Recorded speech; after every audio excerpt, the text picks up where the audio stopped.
Un artiste de la faim. Franz Kafka. Les dernières décennies ont vu l'intérêt du public pour les artistes de la faim baisser considérablement. Alors qu'autrefois cela valait la peine d'organiser de grandes représentations dans une mise en scène personnelle, c'est devenu aujourd'hui tout à fait impossible. C'était d'autres temps. Jadis, toute la ville était occupée par l'artiste de la faim. L'intérêt allait croissant de jour de faim en jour de faim. Chacun voulait voir l'artiste de la faim au moins une fois par jour. Les derniers jours, il y avait des abonnés qui restaient assis toute la journée devant la petite cage grillagée. La nuit aussi, il y avait des visites au flambeau pour augmenter l'effet. Les beaux jours, on sortait la cage à l'air libre, et c'était spécialement aux enfants qu'on montrait l'artiste de la faim. Alors que pour les adultes ce n'était souvent qu'un amusement auquel ils participaient parce que c'était à la mode, les enfants, étonnés, bouche bée, se tenant par la main pour se sentir en sécurité, regardaient l'artiste de la faim. Il était pâle, portait un tricot noir d'où ses côtes ressortaient très nettement, ne voulait même pas du fauteuil qu'on lui avait mis, préférant rester assis sur de la paille dispersée par terre, faisait un signe poli de la tête, répondait aux questions avec un sourire forcé, tendait aussi le bras à travers la grille pour qu'on puisse toucher sa maigreur. Puis il replongeait complètement en lui-même, ne s'occupait plus de personne, même pas de l'heure qui sonnait, si importante pour lui, à la pendule qui était le seul meuble de la cage, regardait devant lui les yeux presque fermés, en trempant des lèvres de temps en temps dans un minuscule verre d'eau pour se les humecter. À part les spectateurs qui changeaient sans cesse, il y avait en permanence des gardiens choisis par le public, bizarrement des bouchers en général, qui, toujours par groupe de 3, avaient pour tâche de surveiller jour et nuit l'artiste de la faim, afin qu'il n'aille pas manger en cachette. Mais c'était une simple formalité qu'on avait introduite pour rassurer la foule, car les initiés savaient bien que, pendant la période de la faim, l'artiste de la faim n'aurait jamais rien mangé, quoi qu'il arrive, même pas sous la contrainte, même pas la plus petite chose. L'honneur de son art le lui interdisait. Évidemment, ce n'étaient pas tous les gardiens qui pouvaient comprendre cela.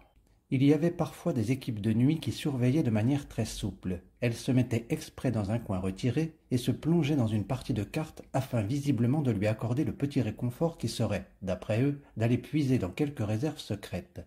Rien ne le tourmentait plus que ses gardiens. Il lui troublait l'âme, il lui rendait la faim terriblement difficile. Parfois il surmontait sa faiblesse et chantait pendant qu'on le surveillait. Il chantait aussi longtemps qu'il pouvait pour montrer aux gens qu'ils le soupçonnaient de manière injuste.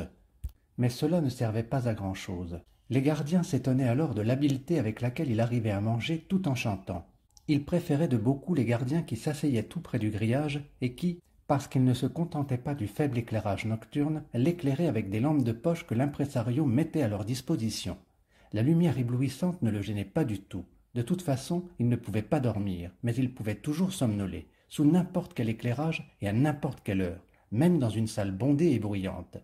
Avec de tels gardiens, il était tout à fait prêt à passer toute la nuit sans dormir. Il était prêt à plaisanter avec eux, à leur raconter des histoires de sa vie errante, puis à écouter leurs propres histoires rien que pour les tenir éveillés et pouvoir ainsi leur montrer qu'ils n'avaient rien à manger dans sa cage, et qu'ils s'affamaient comme aucun d'entre eux n'aurait su le faire. Mais le moment où il était le plus heureux, c'était quand on apportait à ses frais un petit déjeuner fort copieux sur lequel les gardiens se jetaient avec l'appétit d'hommes en pleine santé qui viennent de passer une épuisante nuit blanche. Il y avait bien des gens qui voulaient voir dans ce petit déjeuner une volonté malséante d'influencer les gardiens, mais c'était aller trop loin, et quand on leur demandait s'ils voulaient se charger de la garde de nuit de manière désintéressée et sans petit déjeuner, ils se dérobaient, sans renoncer toutefois à leurs soupçons. Ceux-ci faisaient d'ailleurs partie des soupçons inévitables auxquels n'échappait jamais l'art de la faim. Personne n'était capable de passer toutes ses journées et ses nuits à surveiller l'artiste de la faim. Personne ne pouvait donc savoir par sa propre observation s'il était vraiment affamé sans interruption et de manière parfaite. Seul l'artiste de la faim pouvait le savoir. Lui seul, par conséquent, pouvait être à la fois le spectateur parfaitement satisfait de sa propre faim. C'est pour une autre raison d'ailleurs que lui n'était jamais satisfait. Peut-être n'était-ce pas du tout l'art de la faim qui l'avait fait tant maigrir, au point que certains, à leur grand regret, devaient rester à l'écart des représentations parce qu'ils ne supportaient pas de le voir, mais uniquement cette insatisfaction envers lui-même. Lui seul en fait savait. Même les initiés l'ignoraient. Combien il était facile de s'affamer. C'était la chose la plus facile au monde. Il ne le taisait d'ailleurs pas, mais on ne le croyait pas. Dans le meilleur des cas, on pensait qu'il était modeste. le plus souvent qu'il cherchait à faire parler de lui, ou bien même qu'il était un bonimenteur pour lequel l'art de la fin était facile simplement parce qu'il savait le rendre facile, et qu'il avait en plus le front de l'avouer à moitié. Il lui fallait supporter tout cela. Il s'y était habitué au fil des années, et il ne rougissait plus depuis longtemps, comme cela lui arrivait régulièrement jadis lorsqu'on parlait avec lui de la fin. Mais cette insatisfaction ne cessait de le ronger intérieurement, et jamais il n'avait quitté volontairement sa cage après une période de faim, ce qu'on devait porter à son crédit. L'impresario avait fixé le temps de faim maximal à 40 jours. Il ne laissait jamais l'artiste s'affamer plus longtemps, même pas dans les métropoles, et pour une bonne raison. L'expérience montrait qu'à l'aide d'une réclame s'intensifiant progressivement, on pouvait aiguillonner toujours plus l'intérêt d'une ville pendant environ 40 jours, mais qu'après ces 40 jours le public venait à manquer, et qu'une diminution importante des applaudissements était observable. Il y avait naturellement de légères différences selon les villes et les pays, mais la règle était partout la même. Le temps maximal était de 40 jours. Le 40e jour, on ouvrait donc la porte de la cage couronnée de fleurs. L'amphithéâtre était rempli d'une foule de spectateurs enthousiastes. Un orchestre militaire jouait. 2 médecins entraient dans la cage pour prendre les mensurations obligatoires. On annonçait les résultats à l'assemblée au moyen d'un mégaphone. Enfin, 2 jeunes dames venaient, toutes contentes que ce soit elles qui avaient été tirées au sort pour aider l'artiste de la fin à descendre les quelques marches de sa cage, devant laquelle, sur une petite table, un repas de malade soigneusement préparé était servi. Et à cet instant, l'artiste de la fin résistait toujours. S'il posait de son propre chef ses bras décharnés dans les mains tendues et serviables des dames penchées sur lui, il refusait en revanche de se lever. Pourquoi s'arrêter justement maintenant, après 40 jours? Il aurait pu tenir encore longtemps, infiniment longtemps. Pourquoi s'arrêter justement maintenant, alors qu'il était au meilleur de la fin, ou plutôt même pas encore au meilleur de la fin? Pourquoi voulait-on lui ravir cette gloire, celle de continuer à s'affamer, de devenir non seulement le plus grand artiste de la fin de tous les temps, ce qu'il était sans doute déjà, mais encore de se dépasser lui-même jusque dans l'inconcevable, car il ne sentait aucune limite à sa capacité à s'affamer? Pourquoi cette foule, qui prétendait l'admirer tellement, faisait preuve de si peu de patience avec lui? Pourquoi, s'il supportait la faim plus longtemps encore, ne voulait-elle pas tenir? En plus, il était fatigué, il était bien assis dans sa paille, et maintenant il devait se lever, se redresser et aller manger. Rien que d'y penser, il avait la nausée qu'il s'efforçait de réprimer uniquement par égard pour les dames. Et il levait son regard vers les yeux des dames qui paraissaient si gentilles, alors qu'elles étaient en réalité si cruelles, et il secouait sa tête si lourde sur son faible cou. Mais il se passait alors ce qui se passait toujours. L'impresario venait, levait les bras en silence, la musique empêchait tout discours, au-dessus de l'artiste de la fin, comme s'il invitait le ciel à regarder un instant son œuvre sur cette paille, ce misérable martyr qu'était effectivement l'artiste de la fin, mais martyr dans un tout autre sens, saisissait l'artiste de la fin par sa maigre taille, ce qu'il faisait avec une prudence exagérée afin de montrer de quelle chose frêle il s'agissait. Puis, non sans l'avoir discrètement secoué un peu, ce qui faisait vaciller les jambes et le tronc de l'artiste de la fin sans qu'il puisse les maîtriser, il le remettait aux dames qu'une pâleur mortelle avait saisies. L'artiste de la fin acceptait tout désormais. Sa tête tombait sur sa poitrine, c'était comme si elle avait roulé et s'était arrêtée là de manière inexpliquée. Son corps était vidé de sa substance. Les jambes se pressaient, par instinct de conservation, serraient les genoux l'un contre l'autre, mais elles grattaient le sol comme s'il ne s'était pas agi du vrai. Le vrai, elle le cherchait, et tout le poids du corps, à vrai dire très insignifiant, reposait sur l'une des dames qui, essoufflée, cherchant de l'aide, ce n'était pas ainsi qu'elle s'était représenté ce service honorifique, commençait par tendre le cou le plus possible pour empêcher que son visage touchât l'artiste de la fin. Puis, comme elle n'y arrivait pas, et que sa compagne, plus heureuse, ne lui venait pas en aide, mais au lieu de cela se contentait de porter devant elle, en tremblant la main de l'artiste de la fin, ce petit paquet d'os, alors elle s'effondrait en larmes au milieu des éclats de rire enchantés de la salle, et devait être remplacée par un domestique qui était là, mis à disposition depuis un bon moment. Ensuite venait le repas, que l'impresario faisait ingurgiter un peu à l'artiste de la fin tombé dans un demi-sommeil, qui ressemblait à un évanouissement. Il lui disait des blagues qui devaient détourner l'attention de l'assistante de l'état dans lequel se trouvait l'artiste de la fin. Puis on portait un toast à la santé du public, toast qu'avait, disait-on, murmuré l'artiste de la fin à l'oreille de l'impresario. L'orchestre célébrait tout cela par une tonitruante fanfare. On se dispersait et personne n'avait le droit d'être insatisfait de ce qu'il avait vu. Personne, sauf l'artiste de la fin. Sauf lui, toujours lui. Il vécut ainsi pendant de longues années entrecoupées de courtes et régulières périodes de repos. auréolé d'une gloire apparente, recevant les hommages du monde, mais le plus souvent d'une humeur sombre, qui devenait toujours plus sombre parce que personne ne le prenait au sérieux. Avec quoi pouvait-on d'ailleurs le consoler? Que lui restait-il à souhaiter? S'il venait un homme bienveillant pour le plaindre et vouloir lui expliquer que sa tristesse était vraisemblablement causée par la faim, il pouvait arriver, en particulier dans une période de faim avancée, que l'artiste de la faim réponde par un accès de rage, et qu'il se mette, au grand effroi du public, à secouer les barreaux de sa cage comme un animal. Dans une telle situation, l'impresario disposait d'un châtiment dont il faisait volontiers usage. Il excusait l'artiste de la faim devant l'ensemble du public, concédait que seule l'irritabilité provoquée par la faim, que des gens bien ouvris avaient de la peine à comprendre, pouvait permettre d'excuser la conduite de l'artiste de la faim. Puis, poursuivant, il venait à parler de la prétention de l'artiste de la faim à pouvoir s'affamer beaucoup plus longtemps qu'il ne le faisait, prétention qu'il expliquait comme auparavant par son irritabilité. Il faisait l'éloge de la haute ambition, de la bonne volonté, de la grande abnégation que reflétait certainement cette prétention. Mais il cherchait ensuite à la réfuter d'une façon bien simple, soit en montrant des photographies qu'on vendait en même temps, photographies où l'on voyait l'artiste de la faim un 40e jour de faim, au lit, presque mort d'épuisement. Cette façon de déformer la vérité qu'il connaissait bien, mais qui, une fois de plus, le vidait de toutes ses forces, était trop pour lui. Ce qui était la conséquence de l'interruption prématurée de la faim, on le présentait comme son origine. Lutter contre cette incompréhension, lutter contre cet univers d'incompréhension était impossible.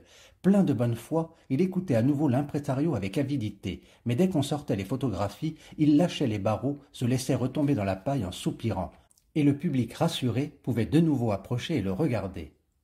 Lorsque les témoins de ces scènes se les remémorèrent quelques années plus tard, il leur parut souvent difficile de les comprendre.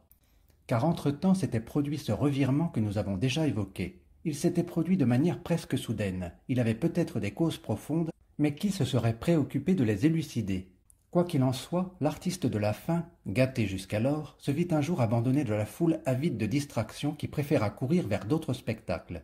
L'impresario parcourut encore une fois avec lui la moitié de l'Europe, pour voir si l'ancien intérêt du public ne se retrouvait pas çà et là, mais rien n'y fit. Comme s'il s'était agi d'un accord secret, une véritable aversion s'était partout développée à l'égard du spectacle de la faim. Naturellement, cela n'avait pu en réalité se produire si brusquement, et l'on se rappelait maintenant, après coup, de certains signes avant-coureurs auxquels, dans l'ivresse du succès, on n'avait pas assez pris garde alors, et qu'on n'avait pas assez réprimé. Mais maintenant, il était trop tard pour entreprendre quelque chose. Certes, il était sûr qu'on s'intéresserait un jour à nouveau à l'art de la faim, mais cela ne pouvait consoler ceux qui étaient en vie. Que devait faire à présent l'artiste de la faim? Lui que des milliers de gens avaient acclamé ne pouvait pas se montrer dans des baraques de petites foires, et pour changer de métier, l'artiste de la faim n'était pas seulement trop vieux, mais surtout trop fanatiquement soumis à la faim. Ainsi donna-t-il congé à son impresario qui avait été le compagnon d'une carrière sans égale, et il se fit engager dans un grand cirque. Afin de ménager son amour-propre, il ne regarda même pas les conditions du contrat. Un grand cirque, en raison du nombre considérable d'hommes, d'animaux et d'appareils qui se remplacent et se complètent sans cesse, peut employer n'importe qui à tout moment, même un artiste de la faim, pourvu naturellement qu'il ne soit pas trop exigeant. Et d'ailleurs, dans ce cas particulier, ce n'était pas seulement l'artiste de la faim qu'on avait engagé, mais également son vieux nom célèbre. En effet, étant donné la nature particulière de cet art dont la maîtrise ne baisse pas à mesure qu'on vieillit, on ne pouvait même pas dire qu'on avait affaire à un artiste qui, parce qu'il avait été usé et n'était plus au maximum de ses capacités, voulait se réfugier dans un tranquille petit poste de cirque. Au contraire, l'artiste de la faim assurait, ce qui était tout à fait crédible, qu'il s'affamait tout aussi bien que par le passé. Oui, il affirmait même que si l'on le laissait user de sa volonté, ce qu'on lui promit aussitôt, c'était seulement maintenant qu'il allait plonger le monde dans un étonnement légitime. Affirmation qui, à vrai dire, en raison de la tendance à l'époque que l'artiste de la faim, emporté dans son élan, oubliait facilement, fit sourire les spécialistes. Mais au fond, l'artiste de la faim, lui non plus, ne perdait pas de vue la réalité, et il accepta sans problème qu'on ne le place pas au milieu d'un manège dans sa cage, comme s'il était le clou du spectacle, mais qu'on le loge dehors, à un endroit d'ailleurs facilement accessible, près des écuries. De grandes pancartes peintes de toutes les couleurs entouraient la cage et signalaient ce qu'il y avait à voir à l'intérieur. Lorsque le public, pendant les entr'actes du spectacle, se pressait vers les écuries pour aller voir les animaux, il était presque inévitable qu'il passe devant l'artiste de la faim et s'arrête là un instant. On serait peut-être resté plus longtemps auprès de lui si, dans ce passage étroit, ceux qui poussaient derrière, ne comprenant pas le sens de cet arrêt sur le chemin des écuries qu'ils étaient pressés de découvrir, n'avaient pas empêché qu'on le regarde plus longtemps à loisir. C'était aussi la raison pour laquelle l'artiste de la faim, avant ces visites qu'il désirait naturellement, car elles étaient le but de sa vie, tremblait toujours. Les premiers temps, il avait eu du mal à patienter jusqu'aux entr'actes. Il avait vu avec ravissement la foule s'avancer vers lui, jusqu'au moment qui venait bien trop tôt où il lui apparaissait, l'aveuglement presque conscient, le plus obstiné ne pouvant résister à l'expérience, qu'il s'agissait toujours sans aucune exception de visiteurs dont l'intention était de visiter les écuries. Et cette vision de loin était toujours la plus belle, car une fois qu'il l'avait rejointe, tourbillonnaient autour de lui des cris et les jurons des groupes qui ne cessaient de se reformer, dont l'un, c'était celui qui gênait le plus l'artiste de la faim, était composé de ceux qui voulaient le regarder à leur aise, non par sympathie, mais par caprice, et l'autre de ceux qui comptaient d'abord aller visiter les écuries. Une fois qu'était passé le gros de la foule, arrivaient les retardataires, et ceux-là que rien n'empêchait de s'arrêter aussi longtemps qu'ils le désiraient, passaient à grands pas sans regarder sur le côté afin d'arriver à temps aux animaux. Et c'était un coup de chance qui ne se produisait pas très souvent quand un père de famille arrivait avec ses enfants et montrait du doigt l'artiste de la faim, leur expliquait en détail de quoi il s'agissait, évoquait une époque passée où il avait été à des exhibitions semblables, mais incomparablement plus grandioses, et alors les enfants, que l'école et la vie avaient insuffisamment préparés, restaient là, il est vrai sans comprendre. Qu'était-ce pour eux que la faim? Mais dans leurs yeux curieux, on pouvait voir briller l'annonce de temps nouveaux, de temps plus cléments. Peut-être, se disait parfois l'artiste de la faim, tout serait-il un peu mieux s'il n'était pas placé si près des écuries. Son emplacement actuel facilitait le choix du public, sans parler du fait que les émanations des écuries, l'agitation des animaux la nuit, le transport de la viande crue pour les fauves, les cris des animaux quand on les nourrissait, tout cela le blessait beaucoup et l'accablait continuellement. Mais il n'osait pas s'adresser à la direction. Malgré tout, c'était aux bêtes qu'il devait tous ses visiteurs, parmi lesquels il pouvait y en avoir un de temps en temps venu exprès pour lui. Et qui sait où on l'aurait caché s'il avait cherché à rappeler son existence et du même coup le fait qu'il était en vérité qu'un obstacle sur le chemin qui menait aux écuries. Un petit obstacle à vrai dire, un obstacle de plus en plus petit. On s'habituait à cette bizarrerie qui consistait à vouloir, à notre époque, demander l'attention du public pour un artiste de la faim, et cette accoutumance des spectateurs équivalait à un verdict. Il pouvait s'affamer aussi bien qu'il pouvait, et c'est ce qu'il faisait, mais rien ne pouvait plus le sauver, on passait devant lui sans le voir. Essaye d'expliquer à quelqu'un l'art de la faim. Personne ne pourra l'expliquer à quelqu'un qui est dénué de tout sentiment pour cela. Les belles pancartes devenaient sales et illisibles, on les arrachait par lambeaux.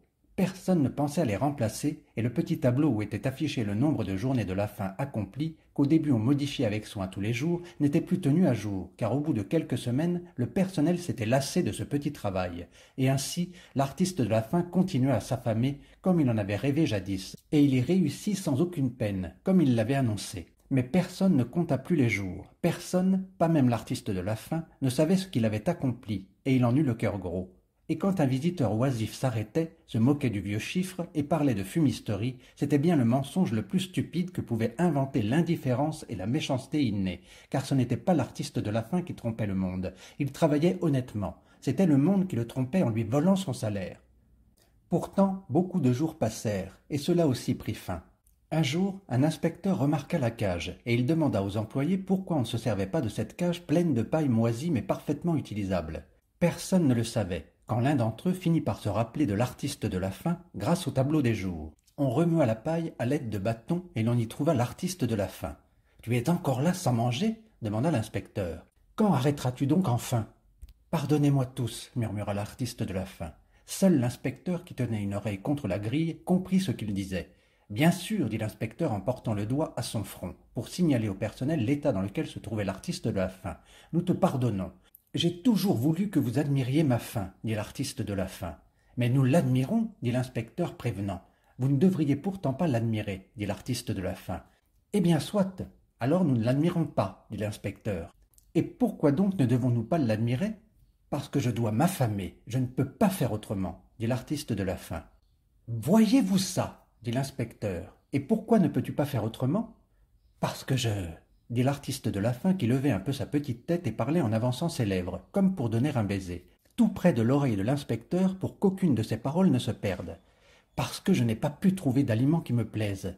Si je les avais trouvés, crois-moi, je ne me serais pas fait remarquer, et je me serais rempli le ventre comme toi et les autres. Ce furent ses derniers mots, mais dans ses yeux éteints, on pouvait lire la ferme conviction, même si elle était désormais sans fierté, qu'il continuait à s'affamer. « Maintenant, mettez-moi un peu d'ordre, dit l'inspecteur, et l'on enterra l'artiste de la faim avec la paille.